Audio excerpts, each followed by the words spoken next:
Hello दोस्तों, आप सभी का स्वागत है आपके online platform the milestone academy में।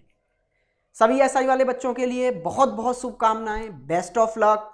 पेपर को एकदम फोड़ के आना है आप लोगों को। देखो, अब लास्ट नाइट है, कल से आपके एग्जाम स्टार्ट हैं, तो टेंशन लेने की बिल्कुल भी नीड नहीं है।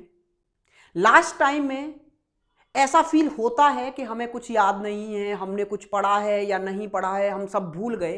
तो ये आपके साथ नहीं हो रहा, ये दुनिया में प्रत्येक व्यक्ति के साथ होता है जो किसी भी एग्जाम में बैठता है। एग्जाम से एक दो दिन पहले उसको ऐसे फील होने लग जाता है क्योंकि उसने मन से मेहनत की है और वो नहीं चाहता कि लास्ट टाइम में आके उसका एग्जाम में सिलेक्शन ना हो।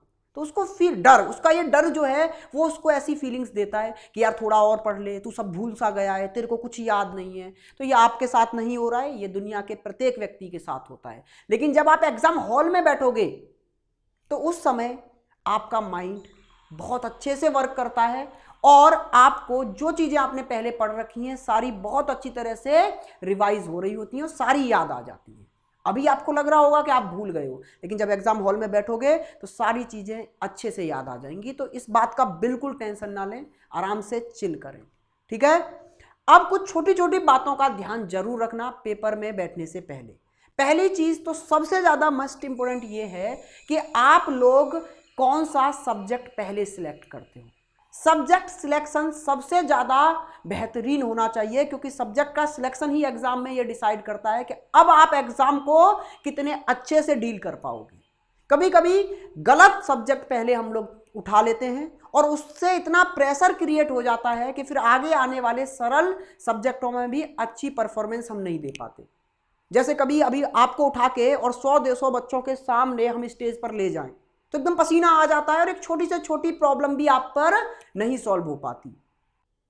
तो वही होता है कि जब प्रेशर आप पर बन जाता है तो आप फिर सरल चीजों को भी गलत कर देते हो। तो इसलिए पहले ऐसा सब्जेक्ट उठाएं जो आपको प्रेशर में ना आने दे।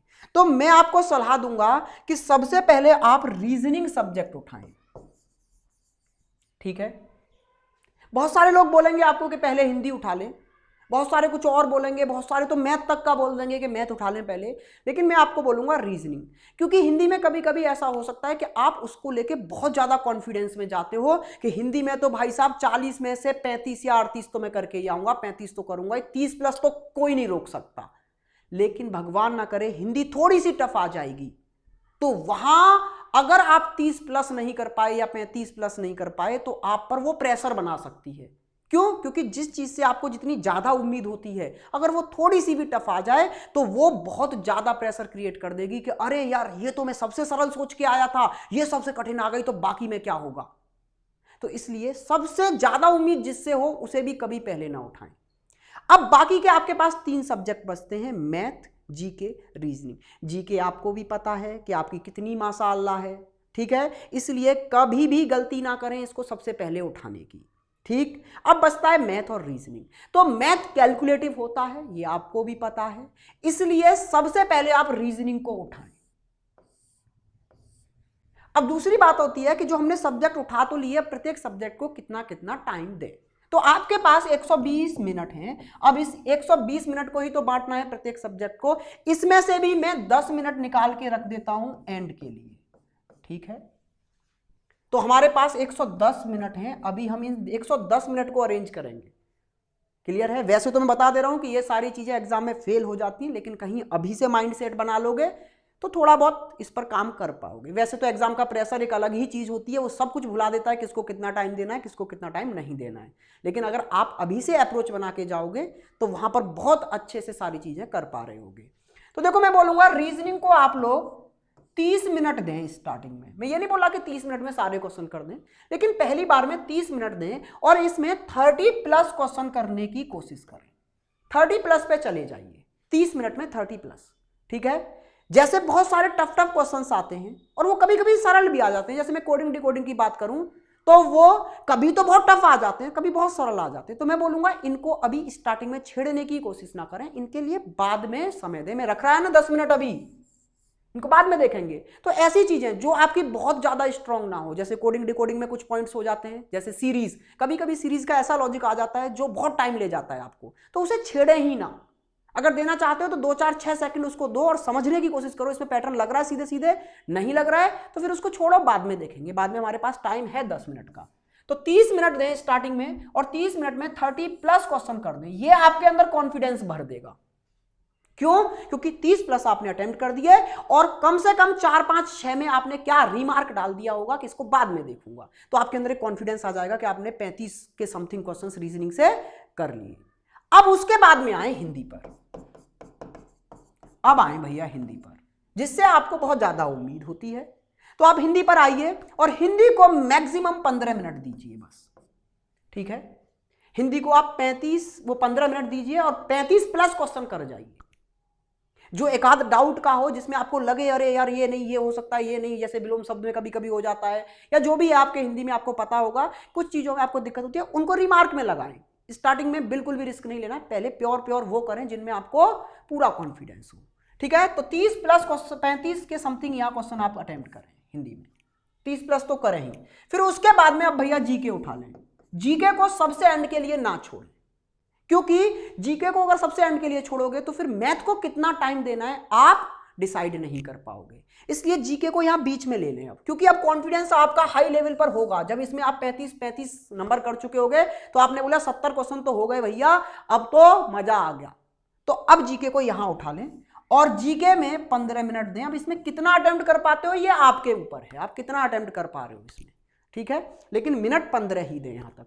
तो हमारे पास अब तक कितनी मिनट यूज हो गई भाई? 60 मिनट यहां तक यूज हो गई और 110 मिनट हमने यहां तक दी है, 10 तो एंड के लिए बचा ली। तो अभी मेरे पास 50 मिनट हैं और ये 50 मिनट पहले एक बार में किसको दे दें?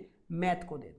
और इसमें 40 क्वेश्चन में से आप मैक्सिमम जितना कर सकते हो उतना कर लो, और एक आध दो क्वेश्चन ऐसा रह जाता है जिसमें डाउट है, उसे अभी भी छोड़ दो, क्योंकि हमारे पास एंड में 10 मिनट बाकी है। और इन 10 मिनटों में अब वो सारे क्वेश्चंस उठाओ जो आपने रीजनिंग में रिमार्क करके डाल दिए थे, हिंदी में रिमार्क करके डाल दिए थे, जीके में रिमार्क करके डाल दिए थे और मैथ में रिमार्क करके डाल दिए थे। और ऐसे करके पूरा 120 मिनट में आपका एग्जाम हो जाएगा, ठीक है। मेरे अकॉर्डिंग ये सही अप्रोच होती है एक बच्चे की जो एग्जाम में बैठा होता है। सबसे पहले रीजनिंग को अटेम्प्ट करो, फिर हिंदी को करो, फिर उसके बाद में जीके को, और फिर सबसे एंड में मैथ को, क्योंकि आपके पास कैलकुलेटिव टाइम होता है पूरा कि आप मैथ को कर सको। यहां हम 50 मिनट लेके आ गए मैथ के लिए, क्लियर है। बहुत टाइम है, टाइम की कोई कमी नहीं है, आप आराम से पूरा पेपर कर पाओगे और पेपर में बहुत अच्छा स्कोर करना। और अभी सेफ स्कोर की सोचो मत, ठीक है। मैं एकदम से रफली थोड़ा सा बता देता हूं। अगर आप 115 120 स्कोर कर क्वेश्चंस करके आ रहे हो वहां पे, तो ये सेफ है आपके लिए, ठीक है। और बाकी डिपेंड करेगा कि पेपर कैसा आ रहा है, टफ आ रहा है या थोड़ा सा इजी आ रहा है, फिर वो उस पर डिपेंड करेगा। अभी कोई कुछ नहीं बता सकता, तो अभी माइंड में मैक्सिमम अटेम्प्ट करने की सोचना, ठीक है।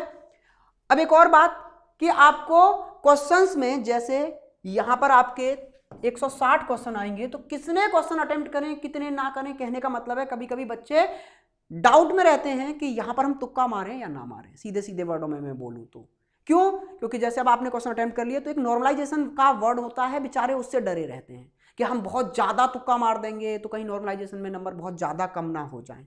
तो भाई साहब, सबसे पहली बात कि जो बच्चा 125 130 स्कोर कर रहा है उसको रोकने वाला कोई नहीं है, तो आपको बहुत ज्यादा तुक्का मारने की जरूरत भी नहीं है। पहली बात तो अगर आपका मन करता है तो जिसमें आप 50-50 डाउट में हो तो उसमें भी मार दें। जो बच्चे थोड़ा सा सेफ जोन में नहीं मानते अपने आप को, तो वो पूरे 160 के 160 अटेम्प्ट करें। जो बच्चे ये पूछते हैं ना कि सर बाकी छोड़ के आए या नहीं छोड़ के आए, तो उनको पता है कि वो टच लाइन के थोड़ा सा इधर या थोड़ा सा इधर ही हैं, वही पूछते हैं तुक्के के बारे में। जो इसका सिलेक्शन होना है वो कभी नहीं पूछता तुक्का मारूं या ना मारूं, ठीक है ना। तो इसलिए उनको बोल रहा हूं मैं कि जो अपने आप को पूरा एकदम सेफ जोन में नहीं समझते, वो लोग पूरा 160 का 160 अटेम्प्ट करके आए, किसी की ना सुने, बिल्कुल भी रत्ती भर ना सुने कि नॉर्मलाइजेशन में क्या होगा क्या नहीं होगा। सबसे बड़ी बात दिमाग में ये रखें, नेगेटिव मार्किंग नहीं है। सब बच्चे करके आएंगे अटेम्प्ट, आप भी करके आइए। अगर तुक्का मारने में कुछ क्वेश्चन सही होते हैं तो पर क्वेश्चन आपको 2.5 नंबर देके जाएगा, इतना दिमाग में रखें। तो सारे के सारे क्वेश्चन अटेम्प्ट करके आए। और जो बच्चे 125 130 अटेम्प्ट करके आ रहे हैं, उनके खुद के हाथ में है कि भैया एंड के 20 में तुक्का मारें या ना मारें, क्योंकि उनका सिलेक्शन तो कंफर्म है, ठीक है। फिर भी जिनका 50-50 में डाउट हो उनको भी लगा देना, क्योंकि जेब से कुछ जा नहीं रहा है, आने की ही उम्मीद है, नेगेटिव मार्किंग नहीं है। ठीक है। और टेंशन बिल्कुल ना लें, पेपर बहुत अच्छा होगा। आपने बहुत मेहनत की है, खासकर जो बच्चे मेरे साथ मिलकर तैयारी की है उनको मुझे पता है कि वो किस लेवल के बच्चे हैं सभी लोग, और बहुत अच्छा स्कोर करोगे आप लोग। ठीक है, मेहनत करते रहिए, मोटिवेट रहिए, बिल्कुल भी डरने की नीड नहीं है, बहुत अच्छा एग्जाम होगा। Best of luck, thank you.